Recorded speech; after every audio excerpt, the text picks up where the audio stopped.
stories. Aren't in your family, aren't there stories that get told and told? Maybe there are a lot of reasons for telling stories. You know me well enough now, and you know that I'm just kind of a walking, two-legged collection of stories. But there are a lot of reasons why we may tell stories, and one of those may be people before us learned how to do some things right, and those stories sort of define who we are. And we tell stories over and over again, sometimes because people got it wrong, and we don't want to get it wrong. So in my devotions, I've been reading through the books of 1st and 2nd Kings, and now in Chronicles. Some tough sledding, okay? And they tell over and over and over in the book of 1st and 2nd Kings the story of what? Kings. See, I'll never fool you. You still look at me when I preach like, I wonder what he's trying to do. Kings. And they tell stories about kings. And the stories are amazingly repetitive. You know, so-and-so, it's kind of a bloodbath. It's hard as a Christian sometimes to wade through that. And so a king comes to power, and then a king gets arrogant, and a king refuses to listen to his experienced advisors, but listens to his impulsive, thoughtless, greedy, young friends, and then decides to become popular by putting pagan idols on the tops of hilltops where the people then go worship. And that upsets God, turns his back on God, the king does, and oftentimes with cruelty, and then the king is killed. And then the next king comes to the throne, and the next king does the same thing. Over and over and over this happens. In fact, we're told on King Jeroboam, instead of trying to listen to the prophets, kings oftentimes don't like to hear what prophets have to say. And so, in fact, the king is so angry at the prophet, he shouts at the prophet to shut up, and then he shakes his fist at the prophet, and at that moment his arm freezes in that position. And we're told that Jeroboam did cruel things in the sight of God. He died, and the kingdom fell. Why do we tell those stories? So that future kings will not do what past kings did. A couple of months ago, I told you a story. I have 3 grown sons, but when they were little, we lived on the south side of Mishawaka. In fact, in our backyard, a farmer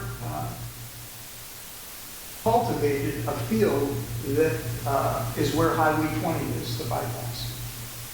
And our boys would play out there in a place they called the Fort. They played down there near a farmer's tile and clay soil in South St. Joe County. But the boys would be out there playing. The 3 boys would go out there and play. One day after a really heavy spring rain, they were out there playing. 2 of the boys came in. Our middle son didn't appear. His older brother and younger brother never said a word about it, never explained. They just came in, took off their shoes, went to the rooms, did their thing, and all of a sudden we noticed Nathan was missing. And I've told you this story, and I looked into the backyard, and Nathan was standing at the far end of a neighbor's uncultivated garden in wet clay, with clay up to the top of his boots. And I said, "What are you doing?" He said, "I can't move." I said, "Lift your leg." He said, "I can't." The suction was so strong. And so I stood there for a minute, and he said to me, "Come get me." And I thought, I'm not walking through that. And so then I said, "Well, step out of your boots." And he said, "What?" And I said, "Step out of your boots." He said, "Well, then I'll get my socks all dirty." I said, "You'll get your socks dirty." I said, and after things kind of dried out, we'll get the boots. And so he and I argued a little bit. I don't know if you've ever had an argument with a child about what you said. And after a minute, Nathan kind of pulls one foot out and puts his stocking foot down in the clay and pulls the other one out. And he walks across the clay. And the reason I'm telling you that story again today, as we talk about breaking free of the past, I want you to carry that image with you. It's sometimes what you and I have to do. We have to take our feet out of the boots. And the hard stuff, some of it is heartbreaking and some of it is unfair. We have to do it. So I want you to consider that. So we've talked a little bit about why do we tell stories, and we've talked a little bit about what happens in 1st and 2nd Kings and Chronicles, and then Tom this morning read for us this moment when Jesus is trying to help people understand who he is, and he begins to use different images. I mean, Jesus is such a preacher. And so he's using these different images. And he talks about pasture, and then he talks about a gate, and then Jesus says, I am the good, what? Shepherd. And he's speaking to some lawyers, and I'm sorry, Tom's an attorney, but sometimes I've found attorneys have a hard time with metaphor and poetry. And just like engineers. Engineers, it's the same thing. When you're preaching to engineers, you know, they want to know, they want to see the schematics. And so Jesus is trying to help people understand who he is. And finally he says, I'm the gate. And you come through me, you'll have life. And then there is a beautiful verse in that section of Scripture where it says, I came that you might have life. I love Eugene Peterson. A long time ago, one of my claims to fame is Eugene Peterson and I had lunch together. And Eugene Peterson, the way he translates this is in this passage. He says, I came so they can have real and eternal life, more and better life than they ever dreamed of. So step out of your boots, the father says to the child. Step out of your boots. Some of us, every family, you see a list of those commandments. Every family has commandments, don't they?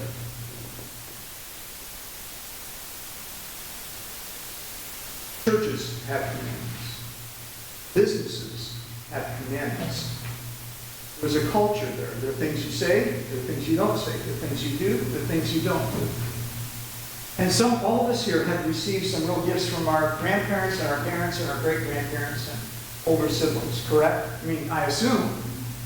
So, for example, when I was a young boy, after my dad died, I spent time with my maternal grandparents. My maternal grandmother was an amazing woman. She was a high school graduate. She was one of the most intelligent people I've ever known. She was loving. She could make a piano dance.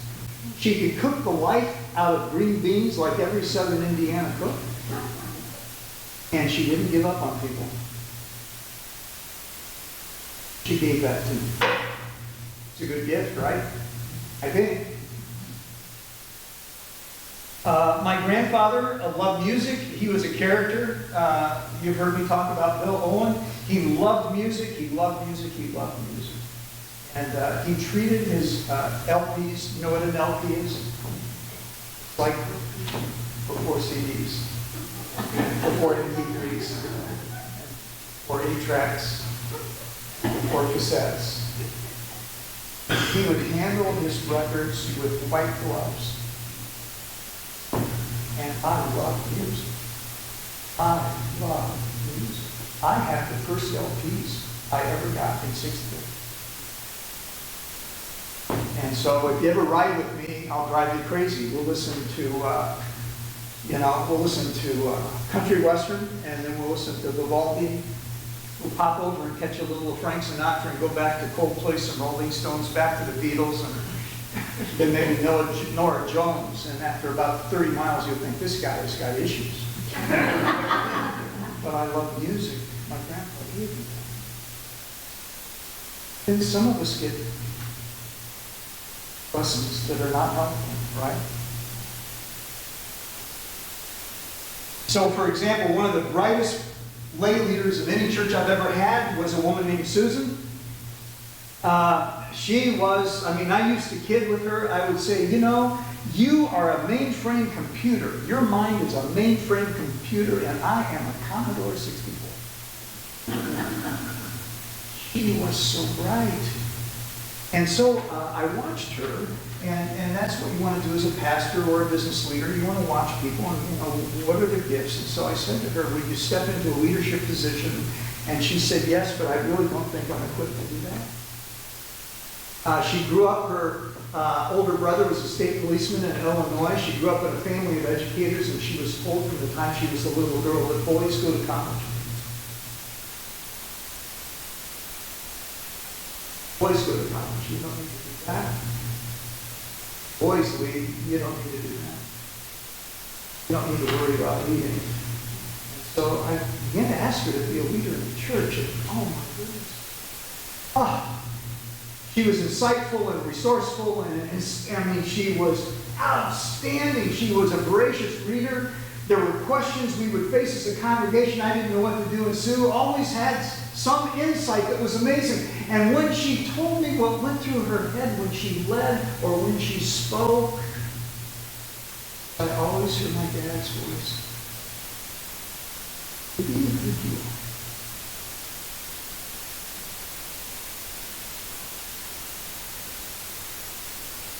So there are all these commandments, and some of them are good, some of these are gifts that we hand down, some of them are trash, they're junk. And it's always funny as a pastor to talk to a congregation, and every congregation I've had much to do with, it's interesting to hear their history, and I'll discover that they're going through things that they've gone through before, and they don't know it. And so, for example, I served a fairly large congregation in another city, and they were having a battle over worship. And there were people that said, we shouldn't sing praise choruses because Jesus didn't. And then there were other people who said, I'm not going to stay if you're going to have a pipe organ. It was just crazy. And so I read their history. And sometimes, here's the funny thing, when you begin to get to know a family, or you begin to get to know a community or a church, you discover there's a pattern oftentimes of the same things happening over and over. And so one Sunday morning in a sermon, I just said to them, do you know there was a time in this congregation where we didn't have an organ? Do you know where you found the organs? Where people played organs? On the frontier? No trickery here. Bars. Roadhouses. That's where you went to hear an organ, in a roadhouse. And so the church leaders took a vote after a lot of debate to put in a pipe organ, and the trustees took a vote, and they said it's the devil's instrument, and we're locking the doors of the church. This is true. This is a church, by the way, that just got done with a week of arts camp and had over 600 kids in it. And so the people who were fans of the pipe organ, do you know what they did? Or organ. It's one of the pedal things. They broke into the church at midnight. They broke into the church. They busted the locks put on there by the trustees. They got an organ into the sanctuary and put it up and kind of set it up overnight. I said to the congregation, do you know you have the same fight over and over? And they said, no, we don't. I said, well, let me tell you a story you have forgotten. So, we have these commandments. You've got a list of them. You can look those over. We have a talk back session at 11:25 this morning for a few minutes in here. I'll be in here if you want to talk about what your family commandments were. One of mine in our family was serving is important, even if it kills you. Serve and keep your mouth shut. So that was one of our lessons. Dad was a missionary, Mom was a missionary, grandfather was a work for the church. So serving is important. Keep your mouth shut, even if it kills you. One commandment in our family was conflict is always bad. So I've had to learn. Church members have taught me how to fight, and a good one. By the way, I came across a quote in Chronicles this morning that refers to a group of fighting priests. I thought that was interesting. Commanded by Zadok, which sounds like a name from Star Wars, by the way. And one commandment in my family was, it's always selfish to say what you mean. And you can't talk about it, so boy, that's going to be interesting. So, we have all through Scripture examples like Jacob, whose name means heel grabber, and God acts in Jacob's life, and God actually changes Jacob's name from heel grabber or little deceitful think to Israel, one who wrestles with God. So God really does want us not to. So here are some thoughts. Okay, we're about done. Excuse me. Here are a couple of thoughts about how to break free from the past. All right? With me? We're going to go real fast. The first is this. Be curious. Curious about yourself and your family. Where'd that come from? Okay? Got it? Yes? Yes. Be curious. You got to say yes because that moves it for sure. Secondly, be courageous and honest. This is not for the faint of heart, is it? Not for the faint of heart. So be courageous and honest. Some of us were raised in churches where it was not okay to be vulnerable. It was not okay not to be okay. Some of us were raised in families where it was always wrong to talk about the fact that you were hurting or puzzled or stuck. It was always a sign of weakness. Be courageous and honest. My wife and I watched yesterday the Netflix special about the submersible Titan. Have you seen that? Remember it imploded a couple of years ago? And it's the story of one man with a vision who refused to listen to anybody. Refused to listen to anybody. Over and over and over again, they heard the carbon covering of this thing cracking. And he kept diving it with you. And so people would talk to him, and he did not have the courage to listen. And so be curious, that's number one. Second, be courageously open. St. Paul, when you read the letters of St. Paul, it's amazing. St. Paul talks about his own struggle, and he says, there's a part of me that wants to do good, but it doesn't. There's a part of me that doesn't want to do evil, but it does. Who's going to rescue me from this body? So Paul is amazingly open. So be courageous, open, and honest. Third thing, ready? Here goes number 3. If you're going to change, make it a partnership project.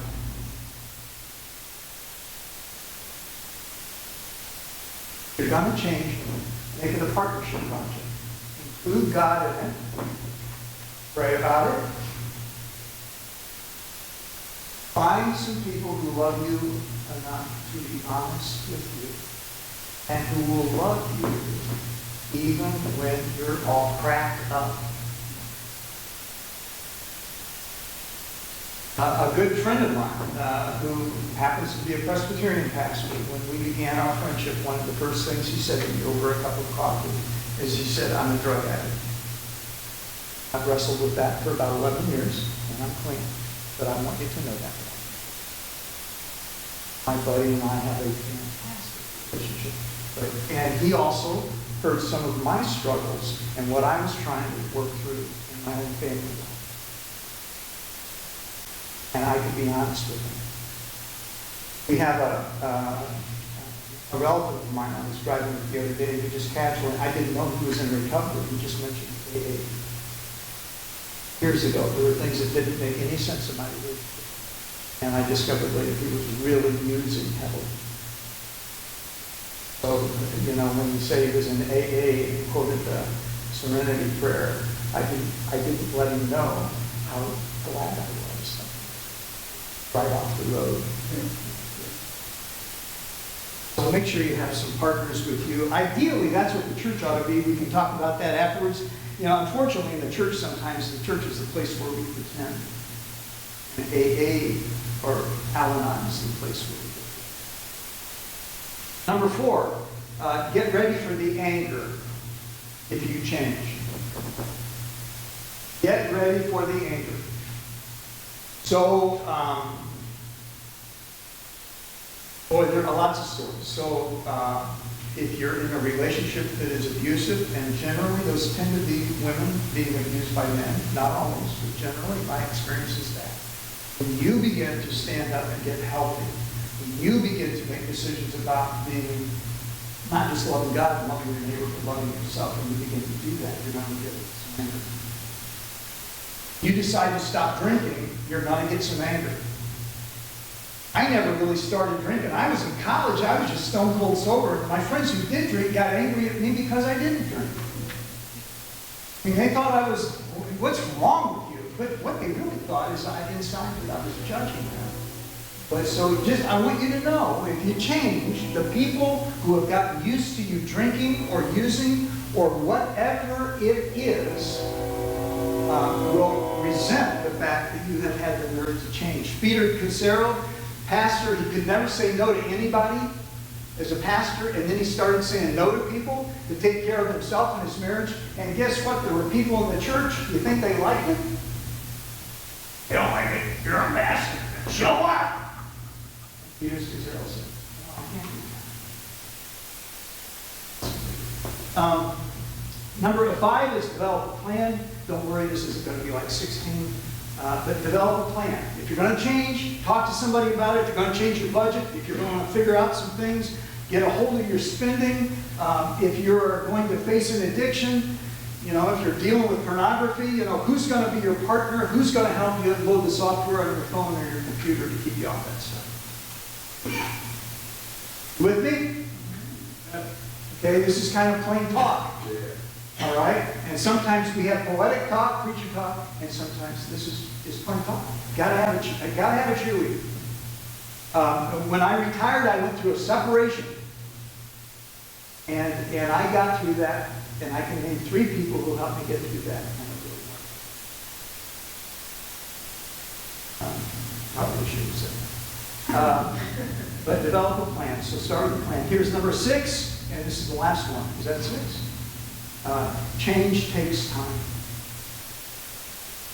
It happens slowly. So I want you to understand what friends of mine have taught me repeatedly in my life. Grace isn't just for other people. Grace, they have said to me, is for you. Okay?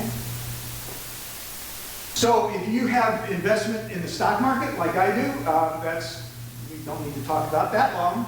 But what you're looking for is over time, right? Yes? This is what we're looking for. And if you're in the stock market, right, there are going to be times when it goes.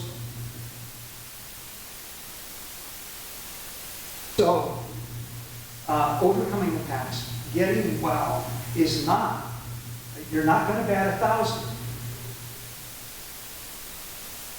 If you're batting 300 in baseball, you are fantastic.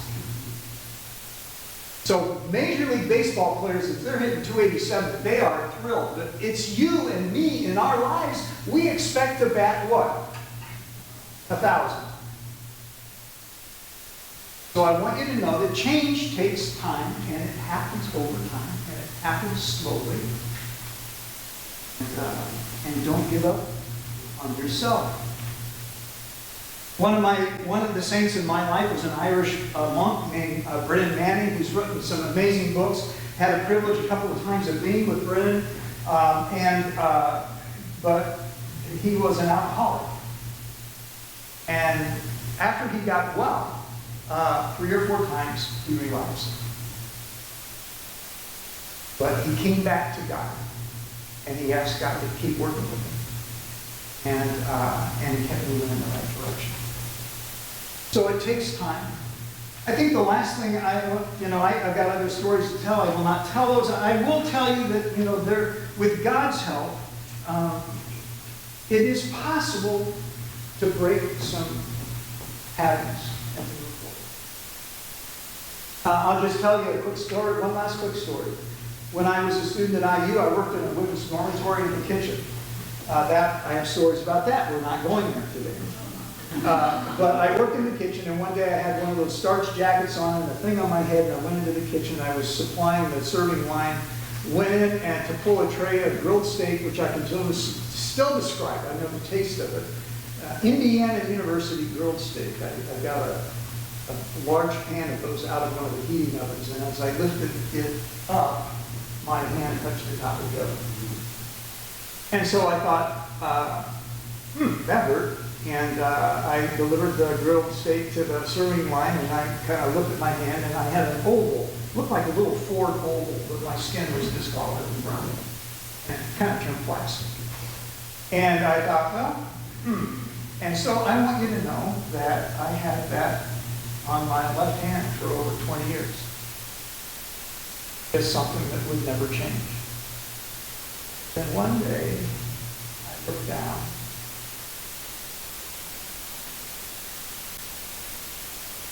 St. Paul, I told you before, he was a grumpy control freak. He was a lawyer. He was just self-righteous. He was a mess. God got a hold of him. God got a hold of him on the way to Damascus. For 3 days he couldn't see. Everything crashed. And he realized he actually was wrong. He was wrong about so much. And God sent him someone named Ananias who led him right. He wrote the love poem. This grumpy man was changed by God, and he wrote, love is patient, love is kind. Love is not jealous or boastful.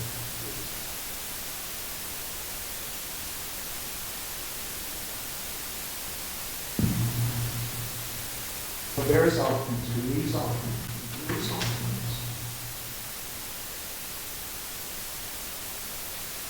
These things remain faithful and loving.